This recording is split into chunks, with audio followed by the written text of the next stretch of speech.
मैं अपना घर आर्किटेक्ट से बनवाऊं या सिविल इंजीनियर से, समझ में नहीं आ रहा है क्या करूं। आज का ये वीडियो का टॉपिक यही है कि एक आर्किटेक्ट और सिविल इंजीनियर में डिफरेंस क्या है। तो देर नहीं करते हैं, स्टार्ट करते हैं वीडियो।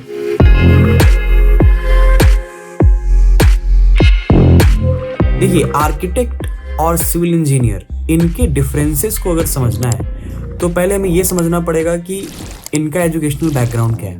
आखिर ये दोनों प्रोफेशन जो है, आर्किटेक्ट और सिविल इंजीनियर, ये प्रोफेशन जो है ये आया कहाँ से। अगर मैं आर्किटेक्ट की बात करूँ तो बेसिकली आर्किटेक्ट का बैकग्राउंड जो है वो आर्किटेक्चर का है, और आर्किटेक्चर को आप समझेंगे तो आर्किटेक्चर क्या है, ये आर्ट, डिज़ाइन, टेक्नोलॉजी, ये तीनों चीज़ का मिश्रण है। So why art, design and technology? So क्यों ये तीन चीज़ हैं जिससे मिलकर आर्किटेक्चर बना है। अगर इसे समझ लिया तो मुझे लगता है कि बेहतर तरीके से समझ पाएंगे एक आर्किटेक्ट और एक सिविल इंजीनियर के डिफरेंस को ना। चूंकि मैंने ये भी कहा कि architecture is a form of art, वो इसलिए क्योंकि जब आप, आर्ट क्या है, आर्ट एक एक्सप्रेशन है। तो जब एक आर्किटेक्ट किसी बिल्डिंग को डिज़ाइन करता है तो that becomes the expression of the architect और the expression of the client. जो क्लाइंट जैसा चाहते हैं, आर्किटेक्ट उसे बिल्कुल वैसा ही इन्विजन करता है, और वो एक एक्सप्रेशन बन जाता है सोसाइटी के लिए, वो एक आइडेंटिटी बन जाता है उस पर्सन के लिए। सो इसीलिए आर्किटेक्चर को आर्ट से जोड़ा गया है। Second is design. डिज़ाइन क्यों? क्योंकि आर्किटेक्चर सिर्फ लुक एंड फील नहीं है, ये एक प्रॉब्लम को भी सॉल्व करता है। अगर घर की बात करें तो घर की हर इंसान की घर की रिक्वायरमेंट अलग होती है। हर किसी को छोटा घर चाहिए, किसी को बड़ा चाहिए, किसी को 2 कमरे का घर चाहिए, किसी को डुप्लेक्स चाहिए, या फिर बहुत सारे हैबिटेट्स हैं, बहुत सारे हैबिटेबल स्पेसेस हैं। डिज़ाइन उस नीड को फुलफिल करता है। डिज़ाइन एक प्रॉब्लम सॉल्विंग एक्टिविटी है। आर्किटेक्ट्स उस एक्टिविटी में इन्वॉल्व होते हैं, वो एक सर्टेन पर्पस को सॉल्व करते हैं एक सर्टेन सेट ऑफ यूजर्स के लिए। और वो यूजर्स कौन है? वो यूजर्स उस पर्टिकुलर हैबिटेट में रहने वाले लोग हैं। इसलिए डिज़ाइन बहुत ही क्रूशियल पार्ट प्ले करता है आर्किटेक्चर में। Now comes the third part, technology. Technology क्यों? क्योंकि टेक्नोलॉजी इज, जब मैंने कुछ सोचा, एक आर्किटेक्ट ने कुछ सोचा, एक बिल्ट फॉर्म स्ट्रक्चर, एक बिल्ट स्ट्रक्चर को इमेजिन किया, एक फॉर्म को इमेजिन किया, उसे एक लुक एंड फील के साथ इमेजिन किया, तो सवाल आता है कि उस इमेजिनेशन को एक्चुअलिटी में कन्वर्ट करने के लिए, एग्जिस्टेंस तक लाने के लिए किस टेक्नोलॉजी का इस्तेमाल किया जाएगा। आर्किटेक्ट्स की बैकग्राउंड स्टडी इन तीनों चीज़ के अराउंड रिवॉल्व करती है। यही वजह है कि आर्किटेक्ट का प्रोफेशन यूनिक कहा गया और आर्किटेक्चर को मदर ऑफ डिज़ाइन कहा गया, क्योंकि जब एक आर्किटेक्ट इतनी चीज़ों को समझते हुए डिज़ाइन करता है तो उसकी समझ बहुत डेप्थ के साथ होती है। वो आर्ट भी कर रहा है, वो डिज़ाइन भी कर रहा है, और वो टेक्नोलॉजी के साथ डील भी कर रहा है। सो अगर अब हम सिविल इंजीनियरिंग को समझने की कोशिश करें या फिर सिविल इंजीनियर को समझने की कोशिश करें, तो हमें उनके बैकग्राउंड को भी समझना पड़ेगा, जैसे हमने आर्किटेक्ट्स को समझा। सो एक चीज़ मैं आपको बताना चाहूँगा कि आर्किटेक्ट्स का जो बैकग्राउंड, एजुकेशनल बैकग्राउंड है, वो बहुत फोकस्ड है। फोकस्ड किस चीज़ पे है? फोकस्ड प्लानिंग पार्ट पे, डिज़ाइन पार्ट पे, एस्थेटिक पार्ट पे। लेकिन अगर हम सिविल इंजीनियर्स की बात करें तो ये बहुत ही ब्रॉड फील्ड है। It's a very broad field, जहाँ पे प्लानिंग भी है, डिज़ाइनिंग भी है, बिल्डिंग का मेंटेनेंस है, ऑपरेशन है, कंस्ट्रक्शन इन्वॉल्व्ड है। So it's a very broad field of study, and also this field of civil engineering involves design of bridges, roads, dams, railways.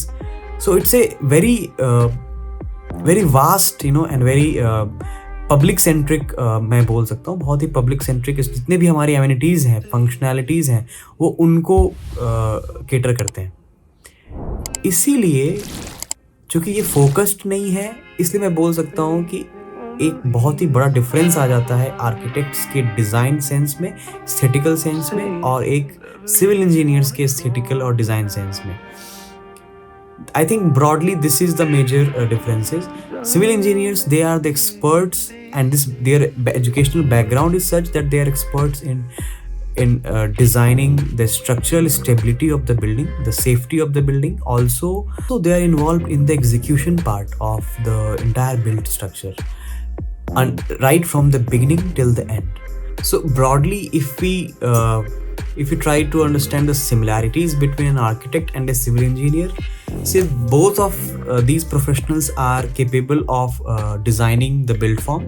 ये दोनों ही professionals की background स्टडी ऐसी है, बैकग्राउंड इनका एजुकेशनल बैकग्राउंड ऐसा है कि ये प्लानिंग भी कर सकते हैं, और ये मैप्स जो हैं, जो घर का नक्शा है या फिर जो अपार्टमेंट का डिज़ाइन है या फिर सच बिल्ड फॉर्म्स, ये उनका सैंक्शन भी कर सकते हैं, sanction through the local governing authorities, usually Nagar Palika जो होती हैं या नगर निगम जो होते हैं, ये वहाँ से उनको सैंक्शन भी करा सकते हैं.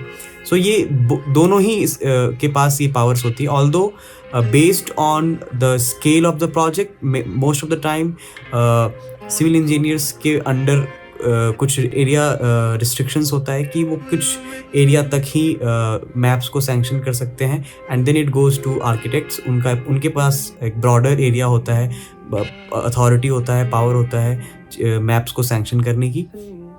So like such, these are some common similarities. Both are capable of designing and executing the build forms, the construction work. Now, one more common similarity between the educational backgrounds of these two professionals. Since I told you कि architects या architecture की पढ़ाई art, design और technology की पढ़ाई है, तो technology part में उन्हें सिविल इंजीनियरिंग की बेसिक्स भी पढ़ाई जाती है. याद रखिए, मैंने कहा बेसिक्स पढ़ाई जाती है.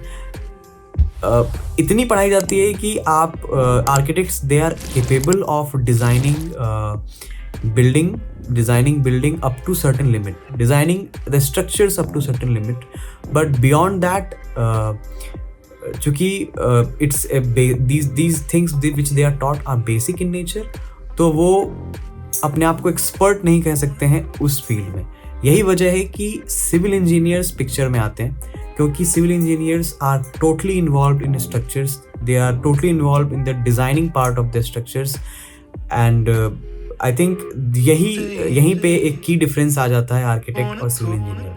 नाउ एक और इम्पॉर्टेंट पॉइंट जो कि बहुत ज़रूरी है समझना, कि एक आर्किटेक्ट और एक सिविल इंजीनियर का involvement entire construction and design phase process में कहाँ और कैसे होता है. So basically, architects, since they are responsible for planning part, they are responsible for the aesthetic and their look and feel of the entire build form. So hence their involvement is always in the initial phase, most of the time is in the initial phase of the which is called design phase of the build form. And civil engineers जो हैं, इनकी involvement right from the initial phase, where when an architect is envisioning the design, right from there, मतलब उस point of time से लेकर until unless the construction completes, तब तक उनका involvement होता है.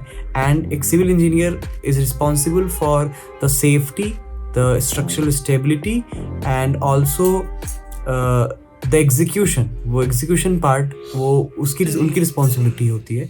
Most of the time they have to visit the site, the construction site, and look after the quality of construction. They have to make sure that whatever जो चीज़ें architect ने invasion करी हैं, जो आर्किटेक्ट ने design किया है, वो एज पर IS कोड्स है, वो as per the standard practices हैं, और वो एज पर द डिज़ाइन उनको एग्जीक्यूट किया जा रहा है. So this is what most of the time a civil engineer has to make sure. So हम समझ सकते हैं कि कैसे इस पॉइंट से आई थिंक ये बहुत क्लियर हो गया है कि एक आर्किटेक्ट का इन्वॉल्वमेंट कहाँ और एक सिविल इंजीनियर का इन्वॉल्वमेंट कहाँ होता है. हम इन दोनों प्रोफेशनल्स को अलग अलग करके नहीं देख सकते, although they both are capable of working independent, but I think in this field of architecture, it's more of a collaborative work.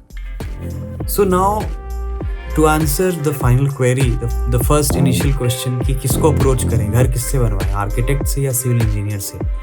देखिए, अगर आप एक ऐसे पर्सन हैं जिन्हें जिनके लिए एस्थेटिक्स बहुत मैटर करता है, जिनके लिए ये बहुत मैटर करता है कि आपका घर बाहर से सुंदर दिखना चाहिए, आपका घर बाहर से अलग दिखना चाहिए, या आपके घर का इंटीरियर अलग होना चाहिए। आप एक सर्टेन आइडेंटिटी चाहते हैं अपने घर के लिए। अगर आपकी रिक्वायरमेंट ऐसी है तो I would suggest to get a consultancy from an architect. Reason being, जो मैंने आपको बताया, they are experts in planning and their background, educational background is such that. But अगर आप ऐसे पर्सन हैं जिनके लिए design aesthetics is not that much important, then in that case I would suggest you can reach out to any of the professionals, architect or civil engineers. Just keep in this in mind that architects की एक limit है, architects की एक boundary है, they can design in that with in that boundary. Beyond that they also need to consult with civil engineers. जहाँ पे structures की बात आती है, जहाँ पे स्ट्रक्चरल स्टेबिलिटी की बात आती है, they also need to get consultancy from civil engineers और स्ट्रक्चर इंजीनियर्स। सो उस केस में शायद आपको दोनों की रिक्वायरमेंट पड़ेगी। उस केस में आपको शायद दोनों की हेल्प लगेगी, दोनों ही कंसल्टेंट्स चाहिए होंगे, एक जो आपके एस्थेटिक्स को फुलफिल करे और दूसरा जो आपके बिल्डिंग के सेफ्टी, स्ट्रक्चर और स्ट्रेंथ को फुलफिल करे। So I think I have answered this. So if you have anything else to talk about, if you have any other things to share with me, you can reach out or you can comment down below, and for further updates just subscribe.